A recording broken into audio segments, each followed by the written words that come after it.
আসসালামু আলাইকুম দর্শক। শেষ পর্যন্ত যুক্তরাষ্ট্র ইরানের উপর হামলা চালালো। তাহলে যুক্তরাষ্ট্র যে বলেছিল যে তারা 2 সপ্তাহ সময় নেবে এবং 2 সপ্তাহ সময় দিচ্ছে ইরানকে, যে এই সময়ের মধ্যে আলাপ আলোচনা করে বিষয়টি যদি সমাধান করে, পারমাণবিক যে কর্মসূচি সেটি স্থগিতের ব্যাপারে যদি তারা মানে সম্মত হয় বা সন্তোষজনক সমঝোতা হয়, তাহলে আর সমস্যা থাকবে না এবং যুক্তরাষ্ট্র হামলা চালাবে না। এই মর্মে 2 সপ্তাহ সময় দেওয়া হয়েছিল, কিন্তু দেখা গেল যে মাত্র দুদিনের মাথায় সেই হামলা তারা চালালো। তাহলে এটা কি যুক্তরাষ্ট্রের ছলাকলা ছিল? ইরানকে ধোঁকা দেওয়া হলো? দর্শক, সেই সংবাদ এবং বিশ্লেষণ করব তার আগে আপনাদেরকে অনুরোধ করছি, যারা ভয়েস বাংলা এখনো সাবস্ক্রাইব করেননি এবং ভয়েস বাংলার ফেসবুক পেজটি যারা লাইক বা ফলো দেননি, অনুগ্রহ করে সেটি করবেন এবং ভয়েস বাংলার সঙ্গেই থাকবেন। আসুন আমরা দেখি যে কি ঘটেছে। শেষ পর্যন্ত ঘটলো যেটা ডোনাল্ড ট্রাম্প মনের মধ্যে পুষে রেখেছিল, যে যেভাবেই হোক ইসরায়েলের সঙ্গী হয়ে তারা ইরানে হামলা চালাবে। সেই হামলাই তারা চালিয়েছে। ইরানের 3টি পারমাণবিক স্থাপনা, যেই স্থাপনাগুলোকে বারবার ইসরায়েল এবং আমেরিকা বলছিল, বিশেষ করে ডোনাল্ড ট্রাম্প, যে এগুলিতে পারমাণবিক বোমা তৈরি করা হচ্ছে, ইউরেনিয়াম সেইভাবে মজুত করা হচ্ছে। কিন্তু ইরান বারবার চ্যালেঞ্জ করছিল যে এটা কোনোভাবেই না, এটা তাদের শান্তিপূর্ণ কর্মসূচিতে ব্যবহার করার জন্য, তাদের উন্নয়ন অন্যান্য কাজে ব্যবহার করার জন্য এই পারমাণবিক স্থাপনা। এবং তারা বলেছিল যে তারা যাতে সরজমিনে, বিশ্বের যে কোনো দেশ যাতে সরজমিনে এসে সেটি পরীক্ষা নিরীক্ষা করে। কিন্তু দেখা গেল যে না, সেই সব পরীক্ষা নিরীক্ষা, আলোচনা, সমঝোতা সবকিছু বাদ দিয়ে ডোনাল্ড ট্রাম্প আর ইসরায়েলের উপরেও না, তারা নিজেরাই হামলা চালালো।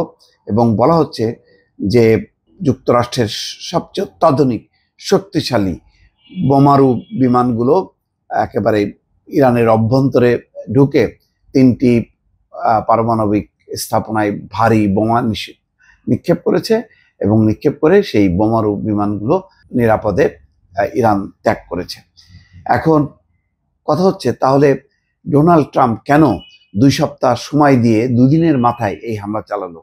এই নিয়ে বিবিসির খবরে বলা হচ্ছে, ইরানকে গত বৃহস্পতিবার সময় বেঁধে দিয়েছিলেন ডোনাল্ড ট্রাম্প নিজেদের পারমাণবিক স্থাপনাগুলোর উপর যুক্তরাষ্ট্রের সম্ভাব্য হামলা এড়াতে ইরান যেন আলোচনায় বসে। কিন্তু সেই সময়সীমা 2 সপ্তাহ নয়, হয়ে গেল মাত্র 2 দিন।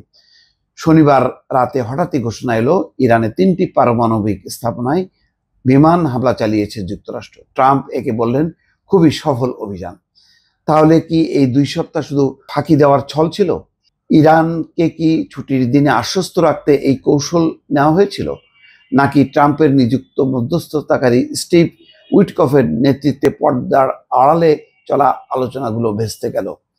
এসব কারণেই কি ইরানে হামলা হলো? ইরানে যুক্তরাষ্ট্রের হামলা তাৎক্ষণিক ফলাফল নিয়ে এখন পর্যন্ত স্পষ্ট কিছু জানা যায়নি। তবে হামলার খবর জানিয়ে সামাজিক যোগাযোগ মাধ্যমে ট্রাম্প লিখেছেন, এটাই শান্তির সময়। যা হোক, ট্রাম্পের এই বক্তব্যকে নিছক আশাবাদী এক মন্তব্য বলেই মনে করছেন বিশ্লেষকরা। কারণ ইরান আগেই হুঁশিয়ারি দিয়েছিল, যুক্তরাষ্ট্র যদি ইসরায়েলের সঙ্গে মিলে তাদের সার্বভৌম ভূখণ্ডে হামলা চালায়, তবে তার জবাব দেবে তারা। ইতিমধ্যে ইসরায়েল ইরানের সামরিক সক্ষমতা খর্ব করতে নানা পদক্ষেপ নিয়েছে।